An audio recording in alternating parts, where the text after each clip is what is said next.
ng mga nagbabagang balita. Mga nabubulok na sanga mula sa mga kahoy sa gilid ng daang Maharlika sa Naga City. Peligro ang dala sa mga residente at motorista. 2 sugatan matapos mabagsakan umano ng naturang mga sanga. Lalaki nahulog sa isang balon sa Sipokot, patay. At panukalang batas na magko-convert sa Baaw Community College bilang Rinconada State College. Pasado na sa 3rd reading ng Senado.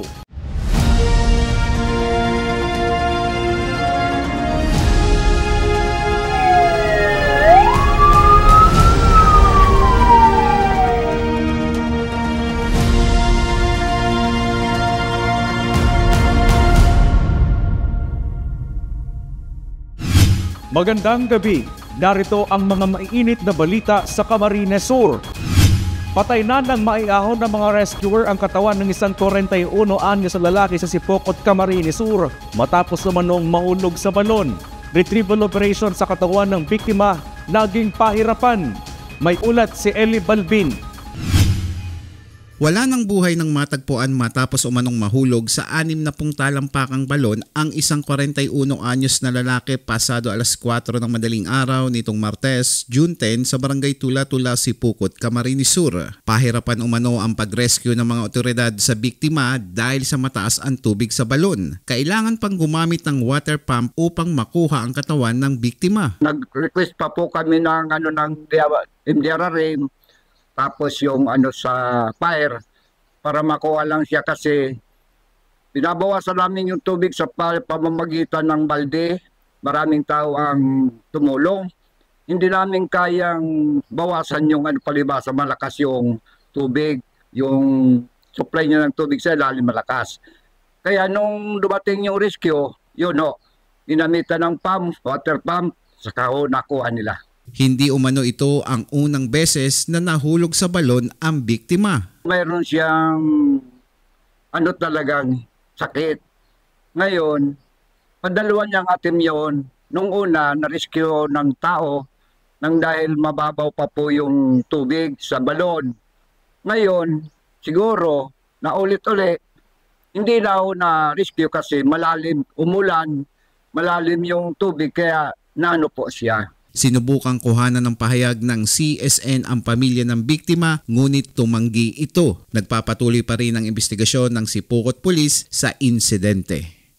Eli Balbin, CSN. Patay ang driver ng isang sedan matapos makasalpukan ng isang 10-wheeler truck sa Sipokot, Camarines Sur. Sedan nag-overshoot umano na sanhi ng aksidente. Narito ang ulat. Halos wasak ang unahang bahagi ng sedan na ito matapos makasalpukan ang 10-wheeler wing van sa kurbadang bahagi sakop ng Andaya Highway, Barangay Taisan, Sipokot, Camarines Sur, bandang alas 6 ng umaga nitong Miyerkules, June 11. Kwento ng driver ng wing van na hindi na humarap sa kamera, galing silang Pasakaw at pabalik na sanang Paranaque nang mag-overshoot ang sedan dahilan upang masalpok ang minamaneho niyang wing van. Bali po, ang initial investigation po namin, yung vehicle to, yung Toyota Vios po, nag-overtake siya sa portion na kurbang portion ng highway. Ngayon, hindi niya siguro na-anticipate na paparating yung truck, kaya po nag-collide sila. Naitakbo pa sa ospital ang ina ng driver ng sedan, ngunit binawian din ito ng buhay kalaunan. Ang Toyota Vios po, ang sakay niya is 5. Kasama po yung mama niya, saka tatay, isang tiyuhin, saka pamangkin po. Bali yung sa truck naman, 2 lang po sila. Gusto po yung mga kakayaban? Bali po, yung driver ng Toyota Vios po, unharmed naman siya. Siguro, iindan niya lang po yung sa dibdib niya at tumama sa manipela. Pero wala naman po ibang injuries na natamo. And then, yung isang pasahero niya, yung mama niya po, nagtamo po ng severe head injury na yun naman sana narespondihan ng MDRR Sipokot personnel. Kaya lang po sa kasamaang palad nung nadala po sa Sipokot District Hospital, i-declare po na dead on arrival ng attending physician po. Paalala ng Sipokot Police sa mga bumabiyahe na mag-ingat at sumunod sa mga road safety sign upang maiwasan ang anumang aksidente. Paalala po namin, yung mga bumabiyahe, malayo man po or malapit, magdala po tayo ng doble o triple yung pag-iingat po kasi ang buhay naman natin tao ay isa lang. Kaya mag-ingat po tayo. Sumunod din po tayo sa mga road safety sign kasi yan naman pong sign na yan ay ilinagay po dyan ay may purpose po, hindi naman po yan dyan ilinagay para lang po design. Eli Balbin, CSN. Dalawa na umano ang nasaktan matapos mabagsakan ng tuyong sanga mula sa mga puno sa gilid ng National Highway sa Del Rosario, Naga City. Barangay Council naglagay na ng mga pabala sa lugar. Narito ang ulat. Babala, mapanganib mga nahuhulog na tuyong sanga. Kapansin-pansin ang mga nakapaskil na babalang ito sa ilang puno sa gilid ng daang Maharlika Highway sa Barangay Del Rosario, Naga City. Ayon sa barangay, delikado na para sa mga residente at motorista ang naturang mga sanga. May nasaktan na umanong mga individual matapos mabagsakan ng tuyong sanga. May tagadigdi na maluwas, haloy dyan sa may GSIS. Pag tungod dyan sa kahoy, o siring siyang kararayan, siyempre mapundong muna at mabalyo. Iyon na ito, na-timingan man gayo kang lapang sanga. So nagkosa yan ng injuries doon sa mag-agum na ito nga ning saro, si kamot niya ay kay puan simentohon, kay puan CT scan, talagbagsak na sa payo si ibang parte. Matagal na umanong sumulat ang Barangay Council sa LGU Naga maging sa DPWH para sa posibilidad na pagputol sa mga naturang kahoy sa gilid ng kalsada. Ngunit dahil may environmentalists, umano na kumontra sa pagputol ng naturang kahoy kaya hindi ito naisagawa ng mga otoridad. Kaya naglagay na muna ng mga babala ang otoridad bilang safety measures sa mga residente at motorista ang dumadaan sa lugar. Muli umanong sumulat ang barangay sa DPWH at nakaschedule ng pagputol sa ilang kahoy ngayong linggo. May letter na dyan, ang DPWH na may naka-attach ng permit hali sa DNR na pwede na. 14 trees lang, 14. At ang 14 na yan ay Pundigdi hanggang Concepcion Pequeña. Pinag-iingat ng barangay ang mga dumadaang residente at motorista sa lugar lalo't marupok na ang mga sanga lalo ngayong tag-ulan. Chris Novello, CSN. Pirma na lang ni Pangulong Bongbong Marcos bago ganap na maging batas ang House Bill No. 9314 o magko-convert sa Bao Community College. Bilang Rinconada State College na principal author sina Congressman Mix at Congressman El Rey Villafuerte. Dagdag pasilidad at kurso sa Rinconada State College. Asahan na. Narito ang ulat. I move to consider third reading House Bill number 9314. This is the bill on the Rinconada State College Charter. So move, Mr. President. Any objection? Hearing none, motion is approved. 23 affirmative votes, 0 negative votes, 0 abstention. House Bill number 9314 is hereby approved on third reading. Pasado na sa third and final reading ng Senado ang House Bill No. 9314 o panukalang batas na magkukonvert sa kasalukuyang Bao Community College bilang Rinconada State College. 23 sa mga senador ang pabor na may pasa sa third reading ang naturang House Bill kung saan pirma na lang ni Pangulong Ferdinand Marcos Jr. ang kailangan para maging ganap na batas. Principal author ng naturang panukalang batas si Camarines Sur 5th District Congressman Mix Villafuerte at Congressman El Rey Villafuerte ng 2nd District. Isa ang Bao Community College sa mga unang provincially managed community college kung saan nakapag-produce na ng maraming graduates at professional mula taong 2000. Labis ang tuwa ng buong BCC community dahil sa nalalapit na conversion ng community college bilang state college. Dahil sa conversion sa pagiging state college, madaragdagan pa ang mga programa o kursong alok ng naturang eskwelahan. Siyempre, madadagdagan po ang samuyang facilities. Then po, more students po ang matatawanan ng chance na makapag-eskwela dahil madagdag man po kami ma-opening mga programs para po sa mga eskwela. Mas dumarami pa umano ang mga enrollee sa naturang eskwelahan kung saan hindi na lang mga taga-Rinconada ang mga nag-aaral sa Bao Community College. Dakulang pasasalamat po ang ipinapaabot ko po siyempre kay Kong Mix, kay Kong El Rey na ngunyan po yun na ang satuyang bagong governor. So siyempre po sa pamilya Villafuerte kasi part po Sindakayan. Then po ang local government unit of Bao dahil through Mayor Jeff Disenyo dahil saro din po sila sa nagtabang para po magkaigwan ng expansion po ng site ng BCC na dakula po na lote. June 19, 2000 nang magbukas ang Baao Community College na sinimulan ni dating Governor Luis Villaferte Sr. And-expand pa ang naturang community college sa panahon ni Governor Elry Villaferte mula 2004 to 2014 na pinagpatuloy ni na dating Governor ngayon ay Congressman Mix Villaferte at Governor Luigi Villaferte. Nick De La Cruz, CSN. Inaprobahan na sa mababang kapulungan ng Kongreso sa third and final reading ang isang panukalang batas na magpapalawig sa termino ng mga barangay at SK officials. Kasing haba yan ng termino ng presidente at bise kung magkataon. Reaksyon ng COMELEC sa ulat ni Regine Bue. Muling isinusulong ng ilang mga mambabatas ang pagpapalawig sa termino ng mga barangay at sangguniang kabataan officials. Pasado na kasi sa mababang kapulungan ng Kongreso ang House Bill 11287 na layong maging 6 na taon ang termino ng mga barangay official. Sa kasalukuyan 3 taon ang itinakdang termino ng mga barangay at SK officials batay sa batas. Ayon kay Attorney Mike Julia Jr., election officer ng Naga City, wala namang masama kung itutulak ang panukalang pagpapalawig ng termino upang mabigyan ng mas mahabang oras ang mga opisyal na maipagpatuloy at maisakatuparan ang kanilang mga programa. Tingin ko, opo, kasi longer term, kasi 3 years talaga medyo short lang yung 3 years. Pag first year, preparation ng program, then second year, nag-implement pa ng program, third year, paplano naman sa next election. Kaya medyo talaga yan, short term lang talaga ang 3 years. Kaya maganda rin na extend, siguro 5 years, 6 years rin. May mga pros and cons din ang proposal na term extension. Aniya kung mabuting kandidato ang maihalal, magdudulot ito ng ilang taong maayos na pamamahala sa barangay. Subalit kung hindi mabuti ang nailuklok ng mga botante, ilang taon din ang kanilang pagtitiis bago muling magkaroon ng pagkakataon na palitan ito sa susunod na halalan. Implement din ang kanilang mga program. Tapos po siyempre, makatipid din ang gobyerno. Kasi every election, billion na nagagastos.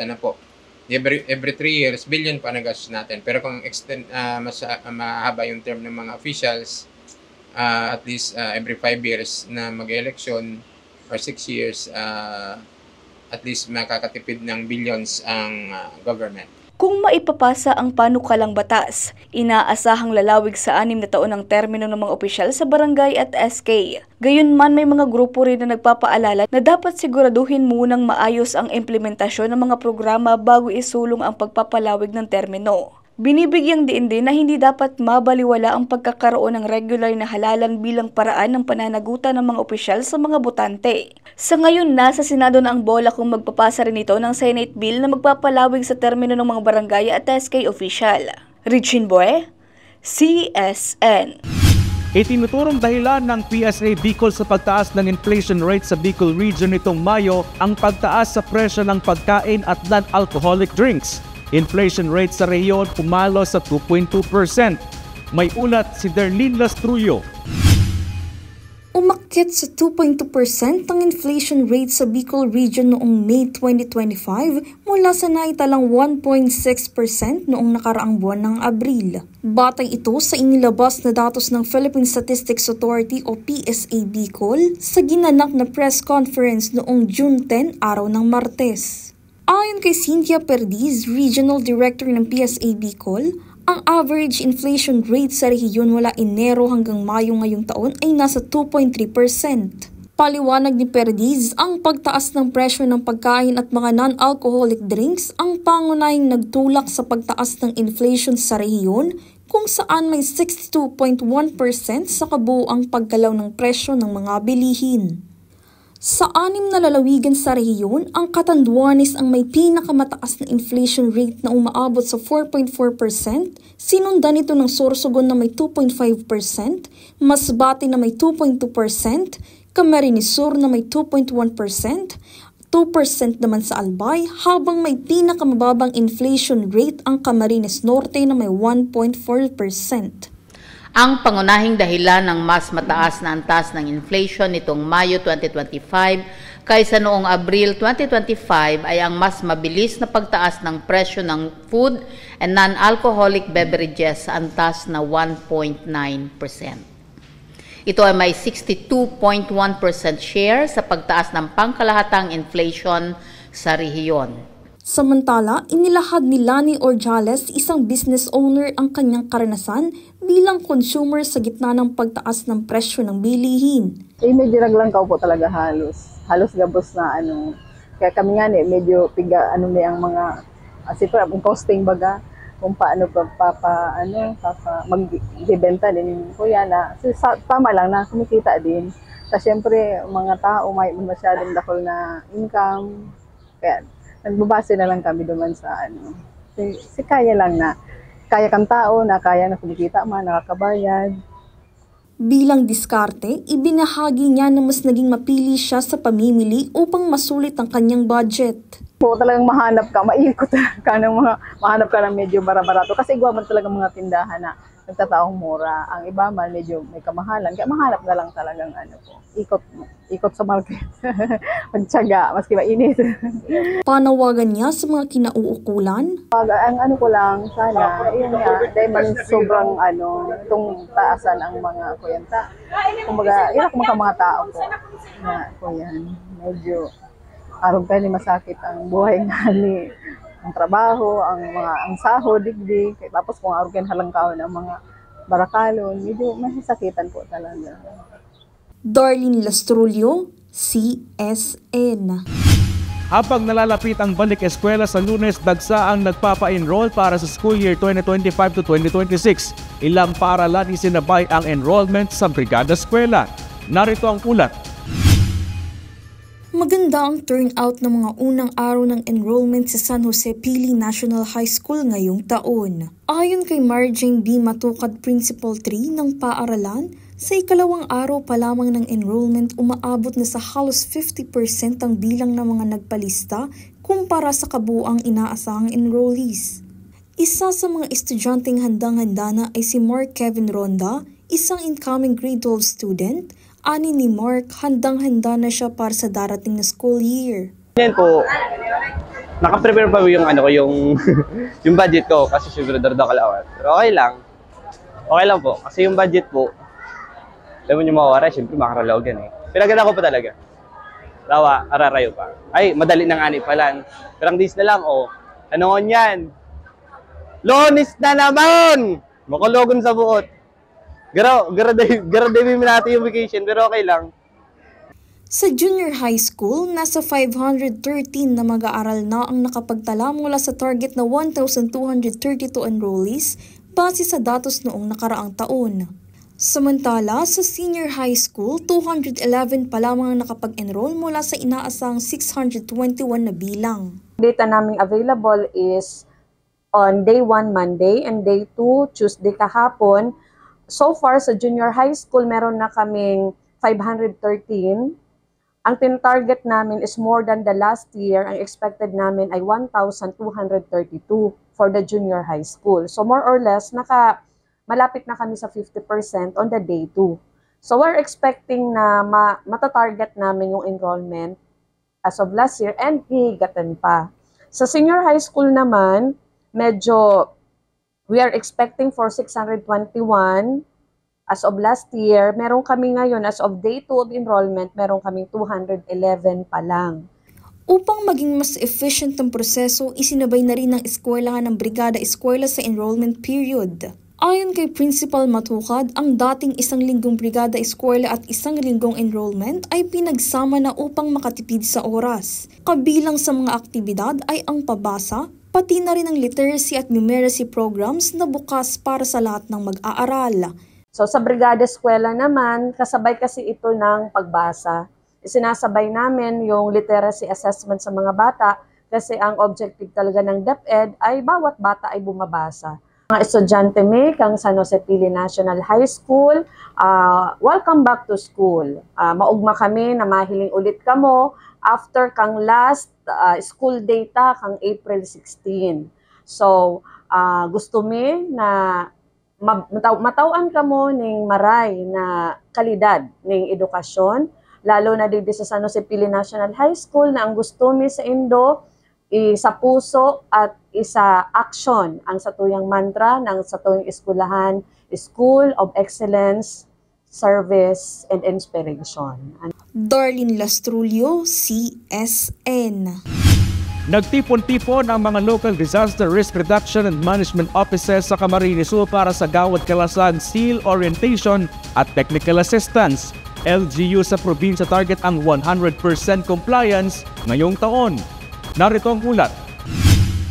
Nagtipon-tipon ang bawat Disaster Risk Reduction Management Council sa Camarines Sur kaugnay ng 25th Gawad Kalasag Silver DRRMC sa Digital Transformation Center sa Capitol Complex, Pili, Camarines Sur. Ayon kay Christine Lumapag, LDRRMO3 ng Planning and Early Warning Unit, layunin ng aktibidad na ito na tulungan ng mga LGUs sa kanilang paghahanda at pagsunod sa mga pamantayan ng Gawad Kalasag SEAL na iginagawad ng Office of Civil Defense. Taon-taon nagkakaroon ng entries ang OCD para sa naturang pagkilala kung saan sinusuri ang kakayahan ng mga LGU sa Disaster Risk Reduction and Management. Ang aktibidad ay nasa ikatlong taon na ng pagpapatupad sa rehiyon sa ilalim ng inisyatibo ng Emergency Disaster Management and Response Office o EDMERO ng lalawigan. Sa taong ito, 34 LGUs ang lumahok habang 2 pa ang inaasahang darating upang makahabol sa isinasagawang one-on-one coaching. Ito ay upang masuri ang kanilang performance base sa nakaraang taon at matukoy kung na-address nila ang mga gaps o kahinaan sa kanilang DRRM systems. Ayon kay Lumapag, malaking tulong ang technical assistance na ito para mapalakas ang kapasidad ng mga LGUs sa tulong ng provincial government ng Camarines Sur sa pamumuno ni Governor Luigi Villafuerte na maging fully compliant o higit pa sa itinakdang pamantayan ng OCD. Noong nakaraang taon, 8 LGUs ang nakamit ang fully compliant status at target ngayon ay maabot ang 100% compliance mula sa lahat ng kalahok. Namin pong orientation na to, this is the third year na po itong orientation na initiative po ng province through our Ma'am Chief EDMERO. So from 2022 po, meron kaming 4 LGUs awardee, meron tayong 4 LGUs from CAMSUR, and then through our assistance last 2023, nagkaroon na ng 22 LGUs awardee.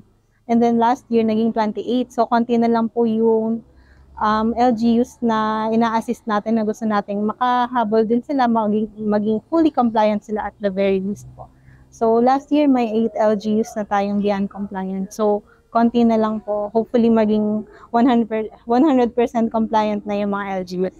Kabilang sa mga consistent at beyond compliant LGUs ang Pasakaw at Iriga City. Sa kabuuan, may 20 LGUs ang nagtamo ng fully compliant status noong 2024 kung saan 8 sa kanila ay nakaabot sa gold standard. Sa taong ito, target ng 20 na maging gold awardees habang ang 8 na nakakamit ng gold ay inaasahang mapanatili ang kanilang high performance. Samantala, ang natitirang LGUs ay binibigyan ng masusing gabay upang makamit din ng pinakamataas na parangal. Natin na beyond compliant din, yung Pasakaw, Iriga, yan. Tapos yung iba po, humahabol sila ngayon. So, yung mga fully compliant namin last year na 20, kasi 8 yung beyond compliant, yung gold standard, yung fully compliant, yung silver.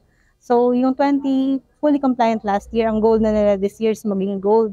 So, yung gold naman na 8 last year, ang syempre, to maintain nila yung status nila ngayon. Tapos yung remaining na 8 LGUs, yun naman yung mas tinututukan ko ngayon para makakuha na din ang award for this year. Ang Gawad Kalasag SEAL ay kinikilala bilang pambansang benchmark para sa kahusayan sa disaster risk reduction and management. Sa pamamagitan ng aktibidad na ito, patuloy na pinapalakas ang koordinasyon, kapasidad at kahandaan ng mga LGUs sa rehiyon laban sa mga sakuna. Darlene Lastrulio, CSN. Higit sa 8,000 mga kabataan mula sa iba't ibang bahagi ng bansa ang nagtipon-tipon sa Naga City para sa National Youth Day 2025. Traslasyon procession isinagawa kaugnay ng aktibidad. May ulat si Regine Bue. Higit 8,000 kabataan mula sa 89 diocese sa buong Pilipinas ang nagtipon-tipon ngayon sa Naga City at Camarines Sur para sa pagdiriwang ng National Youth Day o NYD 2025. Layo ng pagdiriwang na ibuhos ang pananampalataya, pag-asa at pag-ibig ng mga kabataan bilang isang pamayanan kasabay ng iba't ibang formation talks, workshops at fellowship activities.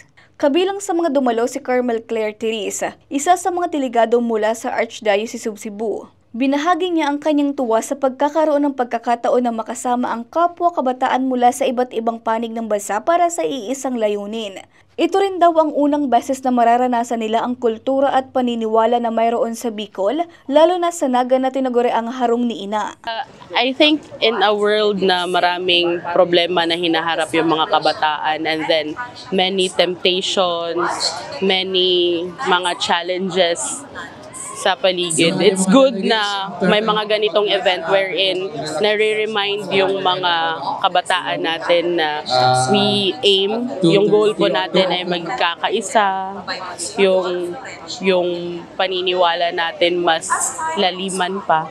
And then, I think in a way, yung mga event na ganito makakapagbigay motivation and inspiration sa mga tao. Kasi just encounter, knowing the stories of fellow youth, it gives inspiration sa mga ambivalent, both ways. Ayon naman kay Father Dave Christopher Cantillas, Archdiocesan Youth Director ng Archdiocese of Cebu, hindi lamang ito basta pagdiriwang kundi isang pagkakataon para mas lalong maging matatag ang pananampalataya ng mga kabataan. National Youth Day is to strengthen the young people in the Philippines, no? So, kasi though we came from different dioceses, different places, but we're still one in faith, no? Though we have distinct cultures, distinct traits and traditions, but our vision and mission is one, no? And that is to continue strengthening our church, building our church, no? Kasi sabi nga ni the late Pope Francis, the youth is not just the future but the now of the church. So, by experiencing this National Youth Day, of course, we are called to become pilgrims of hope, no?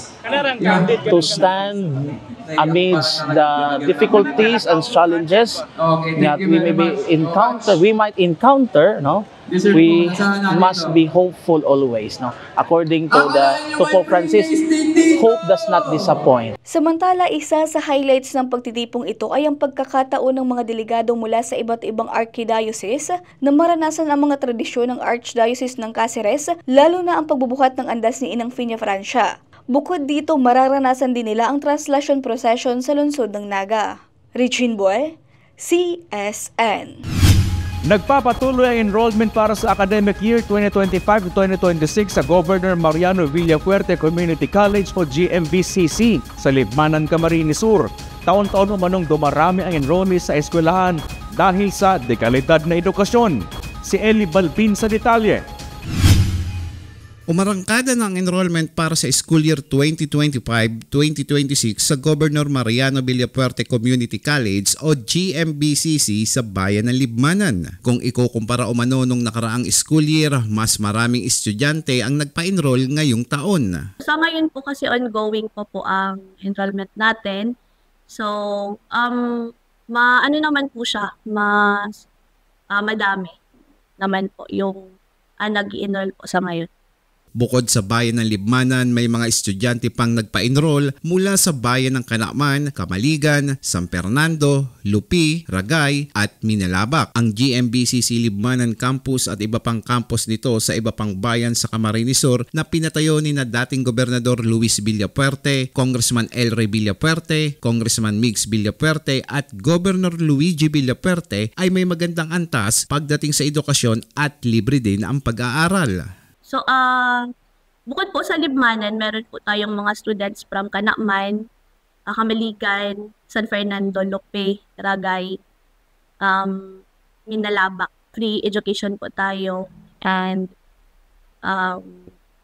ito po, mas malapit na din po kasi, yung iba po kasing mga school sa Naga, mga private school po yun. Tsaka, dito po, free education, and nag-offer po tayo ng quality education. Para sa third year BT-BTED electronics student na si Crisa May Plandanyo, maganda ang kalidad ng edukasyon sa GMVCC at naihahanda siya sa kanyang mga pangarap pagtapos ng kolehiyo. Hanggang ngayon po is nag-aaral pa rin ako in the past 3 years because sa libre na po siya, and at the same time, mas marami pa po akong natututunan and nakaka-enhance ng skills ko po during the learning experiences ko. There are some instructor po na excellence po when it comes to teaching strategies nila po. Marami na po. At the same time, na-broad pa po yung mga knowledge na natutunan ko for the past 3 years po. Loud and proud naman ang second year college na si Angela Salva sa pag-aaral niya sa GMBCC dahil sa bukod sa wala siyang binabayaran ay mahuhusay pa ang kanyang instructor. Aside po sa libre po yung school is magayon po yung yung environment, and aram ko po na matututo po ako dito sa may school kang GMBCC. Magayon po dito sa GMBCC kasi na kumbaga po na-boost po yung confidence ko kami yaw na po din sa GMBCC. Samantala, nagpapatuloy din ang konstruksyon ng iba pang campus ng GMBCC na may pinakamaraming community college na pinatatakbo sa buong bansa. Eli Balbin, CSN.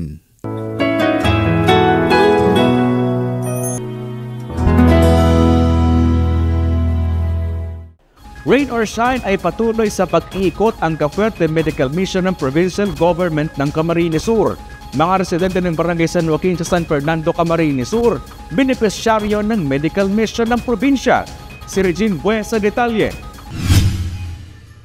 Umulan man o umaraw, walang tigil ang medical team ng Provincial Government ng Camarines Sur sa pagbibigay ng dekalidad na serbisyong medikal sa komunidad. Nitong June 11, nagtungo ang Cafuerte Medical Mission Team sa mga residente ng Barangay San Joaquin, San Fernando, Camarines Sur. Isa si Nanay Jesusa sa mga nabigyan ng libreng serbisyong medikal na maluha-luha pa dahil kahit umano na sa malalayong lugar sila, ay hindi sila pinapabayaan ng Provincial Government ng Camarines Sur sa pamumuno ni Governor Luigi Villafuerte. Nararamdaman daw nila ang pagmamahal mula sa Kapitolyo. Salamat po kay Gobernador Luigi, tapos po kay Ilre, tapos po kay Mayor Tintin, Danabar, nagkaigba pong medical mission dito sa Barangay San Joaquin, matabangan ng mga tao. Dakula pong pasalamat ko. Nagpapasalamat din si Kapitan Jerry Cafe ng Barangay San Joaquin sa provincial government sa pagsasagawa ng aktibidad. Aniya malaking tulong ito sa kanilang mga kabarangay na hirap makapunta sa ospital, lalo na't marami ang walang sapat na pambayad sa doktor. Ang serbisyong Cafuerte, nadala po dito sa aming barangay, natutulungan po yung mga tao na nangangailangan, lalong-lalo na po yung mga hindi na masyadong naabot ng community, natutulungan po yung mga tao po sa komunidad na magbigyan na pong serbisyo ng Cafuerte, galang ng medical mission, yan, libreng gamot sa mga high blood, hypertension, at saka etc. po. Kaya kami, bilang punong barangay ng San Joaquin, natutuwa po ako sa tulong po ni Gob Luigi, at saka ni Kong El Rey, talaga pong overwhelmed na ang serbisyong Cafuerte. Ayos. Maliban sa tulong pangkalusugan, may maaari ring ma-avail na libreng gupit, manicure at pedicure para sa mga residente bilang karagdagang serbisyo ng probinsya para sa kanilang kaginhawaan. Ayon sa Provincial Government ng Camarines Sur sa pangunguna ni Governor Luigi Villafuerte, kasama sa kanilang mga isinusulong na programa ang hindi lamang tulong pangkalusugan, kundi pati na rin ang mga serbisyong magpaparamdam ng pag-aalaga at pagmamalasakit sa mga Camarinense. Regine Bue, CSN. At yan ang mga maiinit na balita ngayong araw sa Camarines Sur. Kami ang Camsur News. Ako po si Chris Novello. Diyos mabalos sa pagtitiwala.